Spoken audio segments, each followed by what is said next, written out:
നമസ്കാരം. ഞാൻ ചിറക്കര മധു.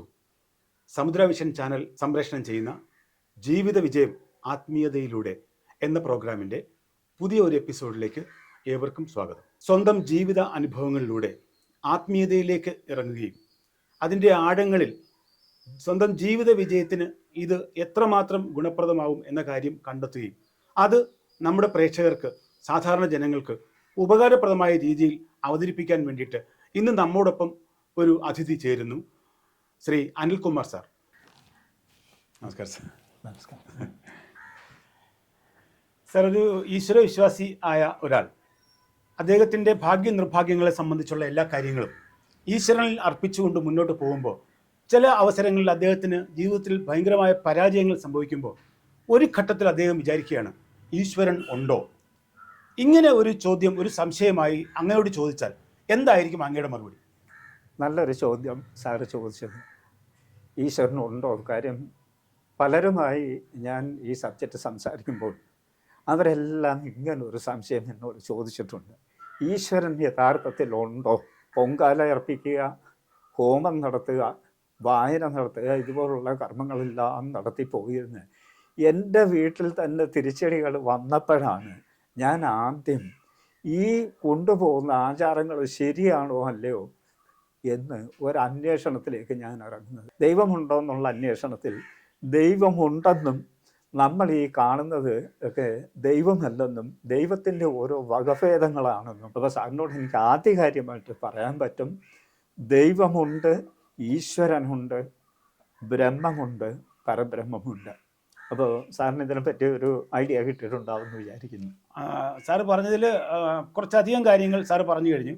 അതിൽ കുറച്ചധികം കാര്യങ്ങൾ എനിക്ക് മനസ്സിലായിട്ടുണ്ട്. എങ്കിലും നമ്മുടെ കേൾക്കുന്ന പ്രേക്ഷകർക്ക് വ്യക്തതയ്ക്ക് വേണ്ടി ഞാൻ ചോദിക്കുകയാണ്. സാറ് പറഞ്ഞു ഈശ്വരൻ ഉണ്ട്, പക്ഷേ ഈശ്വരൻ ചില കാര്യങ്ങളിൽ ആരംഭിച്ച് ചില കാര്യങ്ങളിലേക്ക് എത്തുന്നു എന്ന് പറഞ്ഞു. അപ്പോൾ അങ്ങനെ നോക്കുമ്പോൾ ഈശ്വരൻ ഓരോ കാലഘട്ടത്തിലും ഓരോ ഈശ്വരൻ എന്ന് കരുതാൻ കഴിയുമോ? മനുഷ്യന് കാലദൈർഘ്യം ഉള്ളതുപോലെ ഭൂമിക്കും കാലദൈർഘ്യമുണ്ട്, ദേവന് കാലദൈർഘ്യമുണ്ട്, ദൈവത്തിനും കാലദൈർഘ്യമുണ്ട്. അതുകൊണ്ടാണ് ജനങ്ങൾ ഇതിനകത്ത് പെട്ടുപോകുന്നത്. കാരണം ഇതെല്ലാ ജനങ്ങൾക്കും എത്തിപ്പെടാൻ പറ്റിയ ഒരു മേഖലയല്ല ആത്മീയത. ശരിയായിട്ട് എത്തിപ്പെടുന്ന ആൾക്കാർ പറഞ്ഞു തരുന്നത് ഫോളോ ചെയ്യാൻ മാത്രമേ പറ്റൂ. കാരണം ജീവനിൽ ബ്രഹ്മഭാഗ്യമുള്ള ആൾക്കാർക്ക് മാത്രമേ ഈശ്വരപാതയിൽ കണ്ടെത്താനും പോകാനും കഴിയുമുള്ളൂ. മനുഷ്യന് കാലദൈർഘ്യമുണ്ടെന്ന് പറഞ്ഞതുപോലെ ദൈവത്തിനും കാലദൈർഘ്യമുണ്ട്. മനുഷ്യൻ മരണപ്പെട്ടാൽ ആ ജീവനൊന്നും സംഭവിക്കില്ല, ആ ജീവൻ തന്നെ പിതൃവാകുകയാണ്. അത് കഴിഞ്ഞാൽ ഈ പിതൃ തന്നെ ഓരോ മണ്ഡലങ്ങളിങ്ങനെ കടന്നു പോവുകയാണ്. കടന്നു പോകണമെങ്കിൽ ഈ ജീവനിൽ അതിനനുസരിച്ചുള്ള പുണ്യവും ഭാഗ്യവും ഉണ്ടായിരിക്കണം. ഇതിൻ്റെ എല്ലാം അടിസ്ഥാനം എന്ന് പറയുന്നത് പുണ്യവും ഭാഗ്യവുമാണ്. സാർ ആദ്യം ചോദിച്ചതുപോലെ ഈ ഭാഗ്യവും ഭാഗ്യക്കുറവിൻ്റെയും കഥ പറഞ്ഞു. അവിടെയും പുണ്യമാണ് ഇതിൻ്റെ എല്ലാം ബേസ്. ആ പുണ്യം തരണമെങ്കിൽ ബ്രഹ്മത്തിന് അല്ലെങ്കിൽ പരബ്രഹ്മത്തിനാണ് ഈ പുണ്യം തരാനുള്ള അവകാശം. ജീവനിലെ കുറവ് മാറ്റി അല്ലെങ്കിൽ ദോഷം മാറ്റി അത് പുണ്യപ്പെടുത്തി ആ പുണ്യം നിറച്ചു തരാൻ പരബ്രഹ്മത്തിന് മാത്രമേ കഴിയൂ. ഈ പരബ്രഹ്മത്തിൻ്റെ ദൂതന്മാരായിട്ട് വന്നിട്ടുള്ളവരാണ് ബാക്കിയുള്ള ഈ പൈശാചികങ്ങളും ദേവീദേവന്മാരും ശിവനും ദേവേന്ദ്രനും ദേവിയും. എന്തിനേറെ ഏറ്റവും ഉയർന്ന തലത്തിൽ നിന്ന് വന്നിരിക്കുന്ന ശ്രീകൃഷ്ണ പരമാത്മാവ് പോലും ഈ ബ്രഹ്മദൂത് പറഞ്ഞു തരാൻ വേണ്ടി വന്നിരിക്കുന്നതാണ്. ഇവർക്കെല്ലാം ഒരു സമയമുണ്ട്, കാലദൈർഘ്യമുണ്ട്. അത് മനുഷ്യൻ്റെ കാലദൈർഘ്യമല്ല. മനുഷ്യൻ്റെ കാലദൈർഘ്യം എന്ന് പറയുന്നത് നമുക്ക് 24 മണിക്കൂർ ഒരു ദിവസമാണ്. ഇത് മരണപ്പെട്ട് പിതൃവായി കഴിഞ്ഞാൽ മനുഷ്യൻ്റെ 30 ദിവസം കൂടുമ്പോഴേ അവർക്കൊരു ദിവസമാവുള്ളൂ. അങ്ങനെയുള്ള വ്യത്യാസമാണ്. ഇതങ്ങോട്ട് കൂടി പോകും. അത് ദേവൻ്റെ തലത്തിൽ വരുമ്പോൾ മനുഷ്യൻ്റെ 365 ദിവസം കൂടുമ്പോഴാണ് ദേവൻ്റെ ഒരു ദിവസം വരുന്നത്. അപ്പം ഈ കാലഗണന ഇങ്ങനെയാണ് പോകുന്നത്. അത് മനുഷ്യൻ്റെ ബുദ്ധി കൊണ്ടോ യുക്തി കൊണ്ടോ ഇതൊക്കെ ചിന്തിച്ച് നോക്കാൻ പോയാൽ അവരുടെ ചിന്തയ്ക്കും യുക്തിക്കും ഒന്നും വഴങ്ങാത്ത ഒരു സബ്ജക്റ്റാണ്. അങ്ങനെ ഇപ്പോൾ ദേവീദേവന്മാരുടെ കാലത്തിലോട്ട് പോകുന്നതിന് മുൻപ് നമുക്ക് സനാതന ധർമ്മം അല്ലെങ്കിൽ പരബ്രഹ്മധർമ്മം എന്ന് പറയുന്ന അവിടുന്ന് തുടങ്ങണം ഇത്. കാരണം ഇതിൻ്റെ ശരിയായിട്ടുള്ള കണക്ക് വരുന്നത് പരബ്രഹ്മത്തിൽ നിന്നാണ്. സാറിപ്പോൾ പറഞ്ഞതിനകത്ത് എനിക്കൊരു ചെറിയൊരു വിഷമതയുണ്ട്. കാരണം സാർ പറഞ്ഞ കാര്യങ്ങളിൽ ചിലതൊക്കെ വളരെ സിമ്പിളായിട്ട് എനിക്ക് മനസ്സിലായി, ലളിതമായി മനസ്സിലായി. മറ്റു ചില കാര്യങ്ങളിൽ ഒരു ക്ലിഷ്ടതയുണ്ട്. അപ്പോൾ എനിക്ക് തോന്നുന്നു നമ്മുടെ പ്രേക്ഷകർക്കും ആ ക്ലിഷ്ടത ഫീൽ ചെയ്യുന്നുണ്ടായിരിക്കാം എന്നെനിക്ക് തോന്നുന്നു. അതുകൊണ്ട് ഞാൻ അക്കാര്യത്തെക്കുറിച്ച് സാറിനോട് ചോദിക്കുകയാണ്. അപ്പോൾ സാർ പരബ്രഹ്മം എന്ന് പറഞ്ഞു. പരബ്രഹ്മം എന്ന് ഞാൻ പലയിടത്തും കേട്ടിട്ടുള്ളൊരു സംഗതിയാണ്. പക്ഷേ എന്താ ഈ പരബ്രഹ്മം എന്ന് പറയുന്നതും ഈശ്വരന്മാരുമായിട്ടുള്ള ബന്ധം എന്നുള്ളത് എനിക്കിതുവരെ വ്യക്തമായിട്ടില്ല. അപ്പോൾ നമ്മുടെ പ്രേക്ഷകർക്കും എനിക്കും വേണ്ടിയിട്ട് സാർ അതൊന്ന് വിശദീകരിക്കാം. പരബ്രഹ്മം എന്ന് പറയുന്നത് ആത്മീയതയിൽ ഏറ്റവും അവസാനമായിട്ട് എത്തപ്പെടുന്ന ഒരു ഭാഗമാണ് പരബ്രഹ്മ മണ്ഡലം. അത് നമ്മൾ ഈ പൈശാചിക മണ്ഡലത്തിൽ തുടങ്ങി പിതൃമണ്ഡലം, ദേവമണ്ഡലം 3 തൊട്ട് 5 വരെ അതിൻ്റെ അധിപൻ എന്ന് പറയുന്നത് ദേവേന്ദ്രനാണ്. ദേവേന്ദ്രൻ കഴിഞ്ഞാൽ പിന്നെ അതിൻ്റെ മുകളിൽ വരുന്നത് ശ്രീ പാർവതിയാണ്, പാർവതി ദേവിയാണ്. പാർവതി ദേവി കഴിഞ്ഞാൽ പിന്നെ വരുന്നത് ശിവനാണ്. ശിവമണ്ഡലം കഴിഞ്ഞാൽ പിന്നെ വരുന്നത് ഋഷിമണ്ഡലമാണ്. ബ്രഹ്മഋഷിമാരാണ്. നമ്മൾ ഈ ദേവൻ്റെ കീഴിലും ഋഷിയുണ്ട്, ദേവൻ്റെ മുകളിലും ഋഷിയുണ്ട്. പക്ഷെ ഇതല്ല, ദേവീദേവന്മാർക്ക് മുകളിൽ വരുന്ന ഒരു ഋഷിമണ്ഡലമുണ്ട്. ആ ഋഷിമണ്ഡലം കഴിഞ്ഞാൽ പിന്നെ പോകുന്നത് ദൈവമണ്ഡലമാണ്. ഈ ദൈവമണ്ഡലം കഴിഞ്ഞാൽ ബ്രഹ്മമണ്ഡലമാണ്. ബ്രഹ്മമണ്ഡലം കഴിഞ്ഞാൽ ഏറ്റവും അവസാനം സാറും നമ്മളെല്ലാം എത്തിപ്പെടേണ്ടത്, എല്ലാ ജീവനും എത്തിപ്പെടേണ്ടത് ഈ പരബ്രഹ്മമണ്ഡലത്തിലാണ്. അതായത് ഇൻ ഷോർട്ടായിട്ട് പറഞ്ഞാൽ പരബ്രഹ്മത്തിൽ തുടങ്ങി ഈ ജീവൻ എല്ലാ കർമ്മങ്ങളും അനുഷ്ഠിച്ച് ജീവൻ്റെ കുറവ് മാറ്റി വീണ്ടും നമ്മൾ പരബ്രഹ്മത്തിൽ എത്തിച്ചേരുന്നതാണ് മനുഷ്യജീവന്റെ ധർമ്മം. സാറേ ഒരു കാര്യം ഞാൻ ഇടയ്ക്ക് കയറിക്കോട്ടെ. ചോദിച്ചാൽ അതായത് സാറിപ്പോൾ പറഞ്ഞു മനുഷ്യൻ കഴിഞ്ഞു, ദൈവം കഴിഞ്ഞ്, ഈശ്വരന്മാരെല്ലാം കഴിഞ്ഞിട്ടാണ് പരബ്രഹ്മം എന്നാണ് സാറ് പറഞ്ഞത്, എനിക്ക് മനസ്സിലായത്. അങ്ങനെയാണെങ്കിൽ ഏറ്റവും താഴെയുള്ള വെറും കേവലനായ മനുഷ്യൻ എങ്ങനെയാണ് ഈ ദൈവങ്ങൾക്ക് മുകളിൽ പോയി പരബ്രഹ്മത്തിൽ ചേരുന്നത്? എങ്ങനെയാണ്? നമ്മൾ ദൈവത്തിലോട്ട് പോകുന്നതിന് പോലും സെട്ടൻ നടപടിക്രമങ്ങളുണ്ട്. ആ നടപടിക്രമങ്ങൾ നമുക്കറിയാത്തത് കൊണ്ടാണ് പരബ്രഹ്മം ഓരോ കാലങ്ങളിൽ മനുഷ്യയുക്തിക്ക് നിരക്കുന്ന രീതിയിൽ ഇത് പറഞ്ഞ് മനസ്സിലാക്കി തരുന്നതിന് വേണ്ടിയിട്ടാണ് പരബ്രഹ്മം ഓരോ ദൈവദൂതന്മാരെ നമുക്കൊപ്പം അയച്ചു തരുന്നത്. നമ്മൾ എന്ത് ചെയ്യുമെന്ന് ചോദിച്ചാൽ, ഈ ദൈവദൂതന്മാർ വന്ന് നമ്മൾ അങ്ങനല്ല, നിങ്ങൾ ഇങ്ങനെ ചെയ്യണമെന്ന് പറഞ്ഞാൽ നമ്മളെല്ലാവരും ആദ്യം ചെയ്യുന്നത് നമ്മുടെ യുക്തിക്കും ബുദ്ധിക്കും വിട്ട് ചിന്തിക്കുകയാണ്. ഈ പറയുന്നതൊക്കെ ശരിയാണോ കറക്റ്റാണോ എന്ന് നമ്മൾ ചിന്തിച്ചിട്ട് നമ്മൾ കുറച്ച് പേരൊക്കെ ഇത് ഫോളോ ചെയ്യും, കുറച്ച് പേരൊക്കെ ഇത് ഫോളോ ചെയ്യില്ല. ശരിക്കും ആദ്യം അറിയേണ്ടത് ചിന്താതീതം ബുദ്ധ്യാതീതം. സംസ്കൃതത്തിൽ അങ്ങനെ ഒരു ചൊല്ലുണ്ട്, ചിന്താതീതം ബുദ്ധ്യാതീതം. അതായത് ദൈവവാക്കും ദൈവപാത്തും അല്ലെങ്കിൽ ദൈവ വഴിയും മനുഷ്യൻ്റെ ചിന്തയ്ക്കും ബുദ്ധിക്കും അതീതമായ ഒരു തലത്തിൽ നിന്ന് തുടങ്ങുന്നതുകൊണ്ടാണ് ഇത് ജനത്തിന് മനസ്സിലാവാതെ പോകുന്നതും അവരിതിനെ പിൻപറ്റാതെ പോകുന്നതും. പിന്നെ ജനങ്ങളെല്ലാം ഈ ആഗ്രഹിക്കുന്നത് എനിക്കെല്ലാം അങ്ങ് നല്ലത് വരണം, ഞാൻ എന്ത് ചെയ്താലും എനിക്ക് നല്ലത് വരണം, ദൈവം എനിക്ക് സമ്പത്ത് തരണം, പറ്റുമെങ്കിൽ എന്നെ ലോകത്തിലെ ഏറ്റവും വലിയ സമ്പന്നനാക്കണം എന്നൊക്കെയുള്ള ചിന്തയാണ്. പക്ഷേ അങ്ങനൊക്കെ പോകുമ്പോൾ നമ്മുടെ ജീവനിൽ, സാറിനോട് മുമ്പേ ഞാൻ പറഞ്ഞതുപോലെ, നമ്മുടെ ജീവനിൽ പുണ്യവും ഭാഗ്യവുമാണ് ഇതിന് നിദാനം. നമ്മൾ അറിഞ്ഞോ അറിയാതെയോ ഒത്തിരി ജന്മങ്ങൾ കടന്നാണ് നമ്മൾ ഈ ഇപ്പോൾ ഒരു മനുഷ്യൻ്റെ രൂപത്തിൽ ഇവിടെ ജന്മം എടുത്തിരിക്കുന്നത് പോലും. അപ്പം ഈ ജന്മം എടുക്കുന്നതിന് മുൻപ് നമ്മൾ പുഴുവായിട്ടും പുല്ലായിട്ടും പക്ഷിയായിട്ടും മൃഗമായിട്ടും ഒക്കെ കടന്നതിന് ശേഷം ഒരു ജീവൻ ഏറ്റവും അവസാനം കിട്ടാവുന്ന ജന്മമാണ് മനുഷ്യജന്മം. മനുഷ്യജന്മത്തിൽ തന്നെ പുരുഷജന്മമാണ് ഏറ്റവും നല്ലത്. അതുകൊണ്ടാണ് ഋഷിമാർ പറഞ്ഞിരിക്കുന്നത് ദുർലഭം മനുഷ്യജന്മം എന്ന് അവർ പറഞ്ഞിട്ടുണ്ട്. കാര്യം ദുർലഭമായിട്ടേ മനുഷ്യജന്മം കിട്ടൂ. അപ്പം സാറ് പറഞ്ഞനുസരിച്ചാണെങ്കിൽ ഈ പ്രോട്ടോകോൾ ഉണ്ടെന്ന് പറഞ്ഞു, ചില നടപടിക്രമങ്ങൾ ഉണ്ടെന്ന് പറഞ്ഞു. അതെ, നടപടിക്രമങ്ങൾ പൂർത്തിയായാൽ നമുക്ക് ഈശ്വരനും അപ്പുറം പരബ്രഹ്മത്തിൽ എത്താം എന്നാണോ സാർ ഉദ്ദേശിക്കുന്നത്? നമ്മുടെ ഈ ജീവൻ്റെ അവസാനത്തെ എയിമെന്ന് പറയുന്നത് എല്ലാ ജീവാത്മാക്കളും തിരിച്ച് പരബ്രഹ്മത്തിൽ വിലയം പ്രാപിക്കണമെന്ന് തന്നെയാണ്. പരബ്രഹ്മത്തിൽ വിലയം പ്രാപിച്ചേ പറ്റൂ. അത് കോടാനുകോടി ജന്മങ്ങളും കോടാനുകോടി മനുഷ്യവർഷങ്ങളും കഴിഞ്ഞതിന് ശേഷമായിരിക്കും ഈ ജീവൻ അവസാനമായി പരബ്രഹ്മത്തിലെത്തുന്നത്. ഇത് ഈ നമ്മുടെ ഉപനിഷത്തിലൊക്കെ ഇത് സൂചിപ്പിക്കുന്നുണ്ട്. പക്ഷേ ഉപനിഷത്തൊക്കെ കഠിനമായ സംസ്കൃതങ്ങളായതുകൊണ്ട് സാധാരണക്കാരന് അപ്രാപ്യമല്ലാത്തത് കൊണ്ടും പിന്നെ ഇതൊക്കെ എന്തെങ്കിലുമൊക്കെ മനസ്സിലാക്കി പറഞ്ഞു തരുന്നവർ ഇതിൻ്റെ ശരിയായിട്ടുള്ള കാര്യം പറഞ്ഞു തരാത്തത് കൊണ്ടും ജനങ്ങൾക്ക് ഇത് ശരിയായ രീതിയിൽ മനസ്സിലായിട്ടില്ല. അല്ല, വളരെ ലളിതമായി പറയുകയാണെങ്കിൽ മോക്ഷം എന്ന് ഉദ്ദേശിക്കുന്നതാണോ ഈ ആത്മാവ്, ജീവാത്മാവ് പരമാത്മാവിൽ എത്തുന്നു, പരബ്രഹ്മത്തിൽ എത്തുന്നു പറയുന്നതിനാണോ മോക്ഷം എന്ന് പറയുന്നത്? എക്സാക്ട്ലി സാർ ഇപ്പോൾ പറഞ്ഞത് വളരെ കറക്റ്റാണ്. കാര്യം ഈ ജീവൻ പരബ്രഹ്മത്തിന് ഞാൻ പറഞ്ഞു, പരബ്രഹ്മമാണ് ജീവൻ സൃഷ്ടിക്കുന്നത്. ഈ ജീവൻ കർമ്മങ്ങളെല്ലാം കഴിഞ്ഞ് തിരിച്ച് പരബ്രഹ്മത്തിൽ എത്തുമ്പോൾ മാത്രമേ മോക്ഷപ്രാപ്തിയിലോട്ട് വരുന്നുള്ളൂ. അപ്പോൾ അതൊരു സൈക്കിൾ എന്നുള്ള നിലയിൽ, ഒരു ചക്രം എന്നുള്ള നിലയിൽ അത് പൂർത്തിയായി വരുമ്പോൾ അവിടെ എത്തുന്നു. സാർ പറഞ്ഞത് ശരിയാണ്. ഈ സൈക്കിള് കടന്നു പോയെങ്കിൽ മാത്രമേ ഈ ജീവൻ അവിടെ എത്തുകയുള്ളൂ. അപ്പോൾ അതൊരു സൈക്കിൾ പൂർത്തിയായി കഴിഞ്ഞാൽ നമ്മുടെ ജന്മം സഫലമായി മോക്ഷം കിട്ടി എന്നൊക്കെ നമ്മൾ പറയുന്നത് ഈ അർത്ഥത്തിലാണ്. ഈ അർത്ഥത്തിൽ തന്നെയാണ്. പക്ഷേ ഈ അവർ പറഞ്ഞു തരുന്ന ആ ഒരു ലാഘവത്തിൽ എത്തപ്പെടില്ല. കോടാനുകോടി മനുഷ്യവർഷങ്ങൾ കഴിഞ്ഞെങ്കിൽ മാത്രമായിരിക്കും എത്തുന്നത്. അപ്പോൾ ആ ഒരു പുണ്യം ജീവനിൽ ആർജിച്ച് വരുന്നത് വരെ ഈ ജീവൻ ജനിച്ചും മരിച്ചും പോയിക്കൊണ്ടിരിക്കും. അതാണ് പുനർജനി എന്ന് പറയുന്നത്.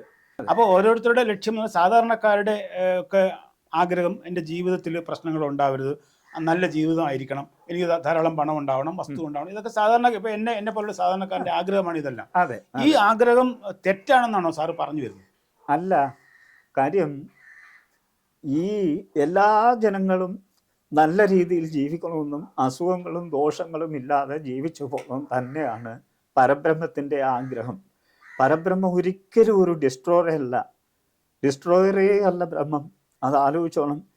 ഈ ജീവനിൽ നമ്മൾ ആദ്യമൊക്കെ ജന്മം കിട്ടി വരുന്ന സമയത്ത് വകതിരിവില്ലാതെ ഒത്തിരി വേണ്ടാതിനങ്ങൾ കാണിച്ചു കൂട്ടും, ഒത്തിരി ദുഷ്കർമ്മങ്ങൾ ചെയ്യുകയും ഒത്തിരി വേണ്ടാതിനങ്ങൾ ചെയ്യുകയൊക്കെ ചെയ്യുമ്പോൾ എന്ത് ചെയ്താലും ഇത് ഈ ജീവനിലായിരിക്കും ഇതിൻ്റെ ഫലം അടിഞ്ഞുകൂടുന്നത്. ഏത് പ്രവൃത്തി ചെയ്താലും ഇതിൻ്റെ ഫലം അടിഞ്ഞുകൂടുന്നത് ജീവനിലായിരിക്കും. എത്ര കാലം കഴിഞ്ഞാലും അത് അവിടെ നിൽക്കും. ഈ ജീവൻ തിരിച്ച് പരബ്രഹ്മത്തിൽ വിലയം പ്രാപിക്കുന്നത് വരെ ഈ ദോഷങ്ങളും ഗുണങ്ങളും ജീവനിൽ അടിഞ്ഞു കൂടിക്കൊണ്ടിരിക്കും. നമ്മളോടൊപ്പം വരികയാണത്, ഒപ്പം ഇതുണ്ടായിരിക്കും. അപ്പം ഇത് കിടക്കുമ്പോൾ കിട്ടുന്ന ജന്മത്തില് അതിൻ്റെതായ ഈ ദോഷവശങ്ങള് ഇതിനോടൊപ്പം വന്നുകൊണ്ടിരിക്കും. ഇത് അനുഭവിക്കണം. അപ്പൊ ഇത് കുറഞ്ഞു വരുന്നവർക്ക് അവർക്ക് അതിൻ്റെ ഭാഗ്യങ്ങളും അതിൻ്റെ പുണ്യങ്ങളും കിട്ടിക്കൊണ്ടിരിക്കും. അപ്പോൾ അങ്ങനെ വരുമ്പോൾ നമ്മൾ ഇത് ആരെ വിളിച്ചാലാണ് ഈ പുണ്യവും ഭാഗ്യവും കിട്ടുക എന്നുള്ളത് ജനങ്ങൾക്ക് അറിയില്ല. അത് ഈ വരുന്നവരാണ് പറഞ്ഞു കൊടുക്കേണ്ടത്. ഈ ബ്രഹ്മദൂത് പറയാൻ വരുന്നവരാണ് പറഞ്ഞു കൊടുക്കേണ്ടത്. അല്ലെങ്കിൽ നമ്മൾ പറയുന്ന ബ്രഹ്മദൂത് പറയാൻ വരുന്നവരെന്ന് സാർ ഉദ്ദേശിക്കുന്നത് ഇപ്പൊ ദൈവദൂതൻ എന്നൊരു വാക്ക് സാർ നേരത്തെ പ്രയോഗിച്ചു. അപ്പൊ ദൈവദൂതന്മാരാണോ ഇത് പറഞ്ഞു തരേണ്ടത്? ദൈവദൂതന്മാർക്കാണ് ദൈവത്തെ പറ്റി അറിയാവുന്നതും ഇത് പറഞ്ഞു തരാൻ പറ്റുന്നതും. കാരണം അല്ലാത്ത ആൾക്കാർക്ക് ഇപ്പം നമ്മളെപ്പോലുള്ള ഒരു ലേമാന് അല്ലെങ്കിൽ ഭൗതികമായ ഉയർന്ന നിലയിൽ നിൽക്കുന്ന ആളിന് പോലും ബ്രഹ്മത്തിൻ്റെ തലത്തിലെത്താനോ ബ്രഹ്മത്തിൻ്റെ ചിന്തയിലെത്താനോ നമുക്ക് പറ്റില്ല. ദൈവത്തിനെ എങ്ങനെയാണ് അപ്രോച്ച് ചെയ്യേണ്ടത്, ഏതെല്ലാം ശുദ്ധിയും വൃത്തിയും ഒക്കെ സൂക്ഷിച്ചു വേണം, ഏതൊക്കെ നിഷ്ഠകൾ വേണം, ഏതൊക്കെ ചര്യകൾ ഇതിന് വേണം എന്നൊന്നും നമുക്കറിയില്ല. ഇതൊക്കെ പറഞ്ഞു തരാനാണ് പരബ്രഹ്മം ഓരോ ദൂതന്മാര് നമ്മുടെ അടുത്തോട്ട് അയച്ചു. ദൂതന്മാരെന്ന് പറയുമ്പോൾ അത് എക്സാമ്പിൾ പറഞ്ഞാൽ ആദ്യകാലത്ത് പറയുകയാണെങ്കിൽ അത് ദേവീദേവന്മാരാണ് ആദ്യം അയക്കുന്നത്. ഈ പരബ്രഹ്മത്തിൻ്റെ ഇത് കഴിഞ്ഞാൽ പിന്നെ ദേവീദേവന്മാരാണ് വരുന്നത്. ഈ പരബ്രഹ്മം കഴിഞ്ഞാൽ ഏറ്റവും ഉയർന്ന ഒരു തലത്തിൽ നിന്ന് വന്നിരിക്കുന്നത് ദേവീദേവന്മാർ തന്നെയാണ്. ദേവീദേവന്മാർ ഉദ്ദേശിക്കുന്നത് ത്രിമൂർത്തികളാണ്. ഈ ത്രിമൂർത്തികൾ നമുക്ക് പ്രാപ്യമല്ല. കാര്യം മനുഷ്യയുക്തിക്കും മനുഷ്യൻ്റെ പുണ്യത്തിനും അതീതമായ ഒരു തലത്തിലാണ് അവർ നിൽക്കുന്നത്. വളരെ ഉയർന്ന തലത്തിലാണ്. അപ്പം നമുക്ക് അവിടെ എത്താനൊക്കത്തില്ല. ആത്മീയതയിൽ അവർ വളരെ ഉയർന്ന തലത്തിലാണ്. അപ്പോൾ അവരെന്ത് ചെയ്യുന്നു ചോദിച്ചാൽ അവരെ ആരാധിച്ചു പോയിരുന്ന ഋഷിമാരെ സന്യാസിമാരിൽ കൂടെ ഇത് ജനങ്ങളിൽ എത്തിക്കുകയാണ്. നിങ്ങൾ ഇന്ന രീതിയിൽ ദേവനെയും ദേവിയും പ്രാർത്ഥിക്കണം. ആ ദേവനെയും ദേവിയും പ്രാർത്ഥിക്കുന്നതിൽ കൂടെ നമുക്ക് വേണ്ടി അവർ ബ്രഹ്മത്തിൽ അർപ്പിച്ച് നമുക്ക് വേണ്ടി പ്രാർത്ഥിക്കുകയാണ്. അങ്ങനെ പ്രാർത്ഥിക്കുമ്പോൾ ആ ജീവനിൽ പുണ്യം നിറഞ്ഞ് ആ പുണ്യമാണ് ഈ ദോഷങ്ങൾ മാറ്റിയിട്ട് ഭാഗ്യമായിട്ട് കൺവെർട്ട് ചെയ്ത് വരുന്നത്. അത് ജീവന്റെ ഉയർച്ചയ്ക്കും ഭൂമിയിലെ ഭൗതികമായ ഉയർച്ചയ്ക്കും ഇത് തന്നെയാണ് നിദാനം. ഇപ്പൊ ഹിന്ദുമതത്തെ കുറിച്ചാണ് സാറ് പറഞ്ഞുകൊണ്ടിരിക്കുന്നത്. അതെ. ഇപ്പൊ ഹിന്ദുമതം അല്ലാതെ തന്നെ ഒരു പല മതങ്ങൾ ലോകത്തുണ്ട്. ഉണ്ട്. ഈ മതങ്ങളെ സംബന്ധിച്ച് പറയുമ്പം ഈ പരബ്രഹ്മമോ ഈശ്വര സങ്കല്പമോ ഈ ഈശ്വരന്റെ മെസ്സഞ്ചർ എന്ന് പറയുന്ന രീതിയിലുള്ള ദേവദൂതന്മാരെ കുറിച്ച് അങ്ങനെ ഒരു സങ്കല്പം നമുക്ക് ഉണ്ടാക്കാൻ പറ്റുമോ മറ്റു മതങ്ങളെ സംബന്ധിച്ച്? സാറേ, മറ്റു മതങ്ങളും പരബ്രഹ്മത്തിൻ്റെ മെസ്സഞ്ചേഴ്സ് തന്നെയാണ്. അവരാരും വേറെ അല്ല. ഈ എല്ലാ മതങ്ങളും ഈ ബാക്കിയുള്ള മതങ്ങൾ ഫോളോ ചെയ്ത് വന്ന് പരബ്രഹ്മത്തിൽ എത്തിക്കാൻ പറ്റുന്ന ആ തലത്തിലോട്ട് എത്താതെ വരുമ്പോൾ പരബ്രഹ്മം അവരെ മാറ്റി നിർത്തുകയാണ്. മാറ്റി നിർത്തിയിട്ട് ജനങ്ങൾക്ക് കുറച്ചുകൂടെ മനസ്സിലാവുന്ന രീതിയിൽ ഇത് അവതരിപ്പിച്ച് കൊണ്ടുപോകാനും അതാത് ഏതൊക്കെ നാടുകളിലാണ് ഇവരെ അവതരിപ്പിക്കേണ്ടതെന്നും അങ്ങനെ അവതരിപ്പിച്ചു വരുമ്പോൾ അവിടുത്തെ ജനങ്ങളുടെ സംസ്കാരം എന്താണെന്നും ആ സംസ്കാരത്തിന് അനുസരണമായിട്ടുള്ള ദൈവദൂതന്മാരെയാണ് പരബ്രഹ്മം അയക്കുന്നത്. അങ്ങനെ അയച്ച ദൈവദൂതന്മാരാണ് സാറിന് ഈ പറഞ്ഞതുപോലെ ശ്രീബുദ്ധനായാലും വർത്തമാന മഹാവീരനായാലും പിന്നെ ഗുരുനാനാക്ജി ആയാലും മോസസ് ആയാലും. കാര്യം ഇവരൊക്കെ ഇവിടെ വന്ന സമയത്ത് ഇവർക്കാർക്കും പരബ്രഹ്മത്തിൻ്റെ ദൂത് ജനങ്ങളിൽ പറഞ്ഞ് എത്തിച്ചു കൊടുക്കാൻ പറ്റാതെ വന്നപ്പോൾ അവരെ മാറ്റിയിട്ട് വേറൊരു ദൂതനെ അയക്കുന്നു. അത് ഗ്രേഡ് കൂടിയവരുമുണ്ട്, ഗ്രേഡ് കുറഞ്ഞവരുമുണ്ട്. അങ്ങനെ ഇന്ത്യയിൽ നിന്ന് ഇത് നടപ്പാക്കാതെ കഴിയാതെ വന്നപ്പോഴാണ് പരബ്രഹ്മം മിഡിൽ ഈസ്റ്റിൽ കൊണ്ടുവന്നിട്ട് മോസസിനെ അയക്കുന്നത്. മോസസ് വന്നത് ചെയ്തിട്ടും ഇവരെല്ലാം പൈശാചിയത്തിൻ്റെ പിടിയിലാണ്ട് കിടക്കുന്നതല്ലാതെ മോസസിനെ ഇവരെ നേരെ കൊണ്ടുവരാൻ പറ്റിയില്ല. കൊണ്ടുവരാൻ പറ്റാതെ വന്നപ്പോൾ പരബ്രഹ്മം മോസസിനെ കൊണ്ടുവരാൻ പറ്റില്ല എന്ന് പറഞ്ഞാൽ മുഴുവൻ ആളുകളെയും കൊണ്ടുവരാൻ പറ്റിയില്ല എന്നാണ് അർത്ഥമാക്കുന്നത്. മുഴുവൻ ആൾക്കാരെ പോയിട്ട് സാറേ, അദ്ദേഹത്തിൻ്റെ അനുയായികളെ പോലും. കാര്യം ഇവരെ എല്ലാം ഈ ബ്രഹ്മത്തിൻ്റെ ഇതിന് ഉലച്ചിൽ തട്ടുമ്പോൾ ഈ പൈശാചികം എന്നൊരു ശക്തിയുണ്ട്. ഈ പൈശാചികം കയറി ഇവരെ എല്ലാം തെറ്റിച്ചുകൊണ്ടിരിക്കും. അത് നമുക്ക് പിന്നീട് ഒരു എപ്പിസോഡിൽ പറയാം ആരാണ് പൈശാചികം എന്നുള്ളത്. ഈ പൈശാചികം കയറി ഇവരെ വഴി തെറ്റിച്ച് കൊണ്ടുപോയിട്ടിരിക്കും. വഴി തെറ്റിച്ച് കൊണ്ടുപോകാന്ന് പറഞ്ഞാൽ എല്ലാ വേണ്ടാതിനങ്ങളും കള്ളും പെണ്ണും മറ്റു വേണ്ടാതിനങ്ങളും എല്ലാത്തിനും അതിനെ തടയുക എന്നുള്ളതാണ് ദേവദൂതന്മാരുടെ ധർമ്മം. ദേവദൂതന്മാരുടെ ധർമ്മം. നമ്മൾ ചെയ്ത എല്ലാ കർമ്മദോഷത്തിന്റെയും ഫലം നമുക്ക് തന്നെ കിട്ടും. അത് അനുഭവിക്കാതെ പോകാനും പറ്റില്ല, പോകാനേ പറ്റില്ല. അതിനനുസരിച്ചായിരിക്കും വീണ്ടും വീണ്ടും ജന്മം കിട്ടിക്കൊണ്ടിരിക്കുന്നത്. അപ്പൊ ഈ ഇതുപോലുള്ള നീചകർമ്മങ്ങൾ ചെയ്യുമ്പോൾ ജീവനിൽ പുണ്യത്തിന് പകരം ദോഷമായിരിക്കും നിറഞ്ഞു പോകും. അതുകൊണ്ടാണ് സാറിന് ഭൂമിയിൽ കാണാനൊക്കെ ചില ആൾക്കാർ ഈ ജന്മത്തിൽ വളരെ നല്ല ആൾക്കാരായിട്ട് നടക്കും. പക്ഷേ ഒരു സമയം കഴിയുമ്പോൾ അവരെല്ലാവിധ ദുരിതങ്ങളും രോഗങ്ങളും ഒക്കെ അനുഭവിച്ച് ഈ ഭൂമിയിൽ നിന്ന് കടന്നു പോകുന്നതും കാണാം. അപ്പൊ പലരും ചോദിക്കും, ദൈവം ഇത്ര ക്രൂരനാണോ? ഇദ്ദേഹം ഇത്രയും നല്ല കർമ്മങ്ങൾ ചെയ്തിട്ട് കണ്ടില്ലേ ദൈവം എന്തൊരു ദോഷമാണ് ഇദ്ദേഹത്തിന് കൊടുക്കുന്നത്. ദൈവമല്ല കൊടുത്തത്, പണ്ട് കിട്ടിയിട്ടുള്ളതിന്റെ ബാക്കി ഫലങ്ങൾ കിട്ടിയാണ്. ജന്മാന്തരങ്ങളായിട്ട് ചെയ്തു കൂട്ടിയിരിക്കുന്ന ദോഷത്തിന്റെ കർമ്മം ഈ ജന്മത്തിലും കിട്ടും. അത് അനുഭവിച്ച് കുറേശ്ശെ മാറ്റിയെങ്കിൽ മാത്രമേ ജീവനിൽ പുണ്യം നിറഞ്ഞു തുടങ്ങുകയുള്ളൂ. പിന്നെ ചിലർക്ക് കഴിഞ്ഞ ജന്മാന്തരങ്ങളായിട്ട് പുണ്യം നിറഞ്ഞു നിന്നവര് അവരെന്ത് ചെയ്യുന്നു ചോദിച്ചാൽ ഈ ജന്മം വരുമ്പോൾ ജന്മത്തിലെ അവർക്ക് ഭാഗ്യങ്ങൾ അനുഭവിച്ചു വരുമ്പോൾ അഹന്ത വരും. അഹന്ത വരുമ്പോൾ അവർ ദൈവത്തിനെ മറന്ന് വീണ്ടും കളിക്കാൻ തുടങ്ങും. അതും സാറിന് ഈ ഭൂമിയിൽ കാണാൻ കഴിയും. ബിഗിനിങ്ങിൽ നല്ല രീതിയിലൊക്കെ ജീവിച്ചൊരു കാലം കഴിയുന്നുണ്ട്, തകർന്നു പിന്നെ എന്ത് ചെയ്താലും പൊങ്ങാനൊക്കെ ധാരാളം കണ്ടിട്ടുണ്ട്. അതിന്റെ കാരണം മുൻജന്മങ്ങളിൽ അവർ ചെയ്ത പുണ്യകർമ്മങ്ങളുടെ പുണ്യം ജീവനിൽ നിറഞ്ഞു നിന്ന് ഈ ജന്മത്ത് ഭാഗ്യമായിട്ട് കൺവെർട്ട് ചെയ്ത് ആ ഭാഗ്യം നിലനിർത്തി പോയി വീണ്ടും അത് നല്ല രീതിയിൽ നടപ്പിലാക്കി പരബ്രഹ്മത്തിൽ എത്തുന്നതിന് പകരം അവർ ദുർവഴികളിൽ കൂടെ നടന്ന് വീണ്ടും മോശമായ വഴിയിലൂടെ എത്തി ഈ പുണ്യം നഷ്ടപ്പെട്ട് വീണ്ടും ദോഷത്തിൽ വന്ന് ജനിക്കും. അങ്ങനെ മരണപ്പെട്ട് വീണ്ടും ആ ദോഷമായിട്ട് തന്നെ വന്ന് ജനിക്കും. അപ്പോൾ ചുരുക്കി പറഞ്ഞാൽ നമ്മൾ പിന്നെ ഈശ്വരൻ്റെ അല്ലെങ്കിൽ ദൈവത്തിൻ്റെ ദൂതന്മാരായിട്ട് വരുന്നവർക്കുള്ള പ്രയത്ന ഫലമായിട്ട് പോലും നമുക്ക് മോക്ഷത്തിലെത്താൻ കഴിയണമെന്നില്ല. കാരണം നമുക്ക് മുൻകാലങ്ങളിലുള്ള പാപത്തിൻ്റെ അംശം നമ്മുടെ നിൽപ്പുണ്ടെങ്കിൽ അത് അനുഭവിച്ച് തന്നെ നമ്മൾ തീർന്നേ പറ്റുള്ളൂ. അനുഭവിച്ച് തീർന്നേ പറ്റൂ സാറേ. അപ്പോൾ ഏത് മതം എന്നുള്ളത് വിഷയമല്ല, പരബ്രഹ്മത്തിൽ നിന്ന് വന്നിട്ടുള്ള ദേവദൂതന്മാരുടെ പ്രയത്ന ഫലമായിട്ടാണ് നമ്മൾ പല ഘട്ടങ്ങളിൽ ഓരോരുത്തരെ നമ്മൾ ദൈവമായിട്ടും ദൈവദൂതന്മാരായിട്ടും ആരാധിച്ചുകൊണ്ടിരിക്കുന്നത് ഓരോ ഘട്ടങ്ങളിൽ. അതെ, അത് പരബ്രഹ്മം അല്ല, ഈ പറഞ്ഞവരെല്ലാം ഓരോ കാലഘട്ടങ്ങളിലുള്ളവരാണ്. ഓരോ കാലഘട്ടങ്ങളാണ്.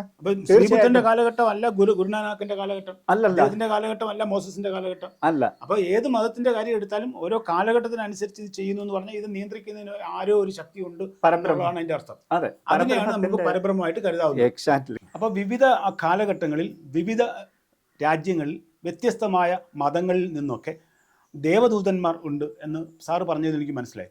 അപ്പൊ അതിൽ ഗുരുനാനാക്കിനെ കുറിച്ച് പറഞ്ഞു സാർ, ശ്രീബുദ്ധനെ കുറിച്ചും വർത്തമാന മഹാവീരനെ കുറിച്ച് പറഞ്ഞു, മോസസിനെ കുറിച്ച് പറഞ്ഞു. എന്നാൽ ആ കാലഘട്ടത്തിനും ശേഷമുണ്ടായ ദേവദൂതന്മാർ ഉണ്ടല്ലോ, അവരും ഈ ശൃംഖലയുടെ ഭാഗമായി തന്നെ വരില്ലേ? തീർച്ചയായിട്ടും. അത് ഇപ്പോഴും തീർന്നിട്ടില്ല. അതിനുശേഷം ഈ മോസസിനും ഇത് ബ്രഹ്മത്തിൽ അവരെ ബ്രഹ്മപാതയിലോട്ട് എത്തിക്കാൻ കഴിയാതെ വന്നപ്പോൾ മോസസിനെ തിരിച്ചു വിളിച്ചിട്ട് പരബ്രഹ്മം ജീസസിനെ അയച്ചു. അത് തന്നെ, ജീസസിനെ, യേശുക്രിസ്തുവിനെ അയച്ചു. യേശുക്രിസ്തു വന്ന് പറഞ്ഞ് നിങ്ങൾ അതെല്ലാം വിടണം, കാര്യം അത് കാലഹരണപ്പെട്ടു, അതുകൊണ്ട് നിങ്ങൾ ഞാൻ പറയുന്ന പാതയിൽ കൂടെ വരണം എന്ന് പറഞ്ഞു.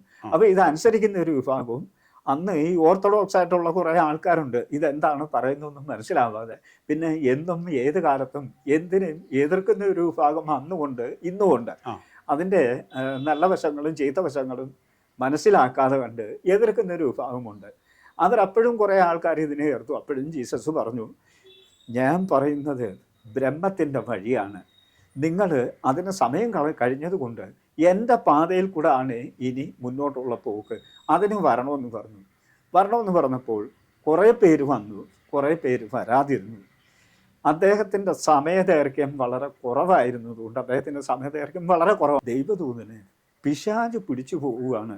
കാര്യം പിശാച് ഒരിക്കലും ബ്രഹ്മപാതയിലോട്ട് പോകാൻ അനുവദിക്കാതെ അവൻ്റെ അനുയായികളായിട്ട് കൊണ്ടുപോകാനാണ് അവൻ ശ്രമിക്കുന്നത്.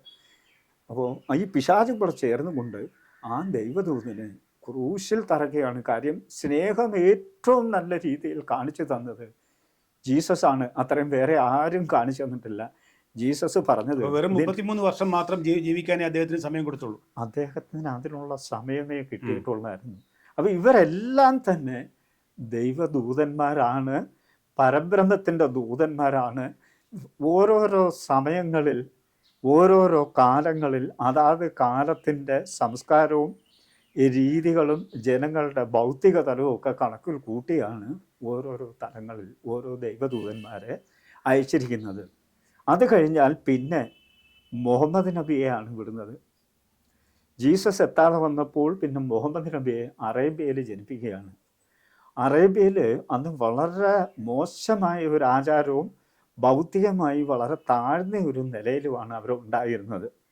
ആ സമയത്ത് ആ ദൈവദൂതനെ അവിടെ ജനിപ്പിച്ചു കഴിഞ്ഞപ്പോൾ അവിടെ ഇതുപോലുള്ള ഈ മുട്ടാത്തരവും കൊണ്ട് ആ ജനതയെ രക്ഷപ്പെടുത്താൻ വേണ്ടി ജനതയെ രക്ഷപ്പെടുത്തി അവരുടെ ദോഷങ്ങളും അസുഖങ്ങളും ദുഃഖങ്ങളും മാറ്റി ഇത് മാറിയെങ്കിൽ മാത്രമേ ജനത്തിന് ഒരു നല്ല ജീവിതം നയിച്ച് പരബ്രഹ്മത്തിലോട്ട് പോകാനൊക്കെ ഉള്ളൂ. ആരോഗ്യമില്ലാത്തവന് വേറെ എന്തുണ്ടെന്ന് പറഞ്ഞാലും പുണ്യമൊന്നുമില്ല.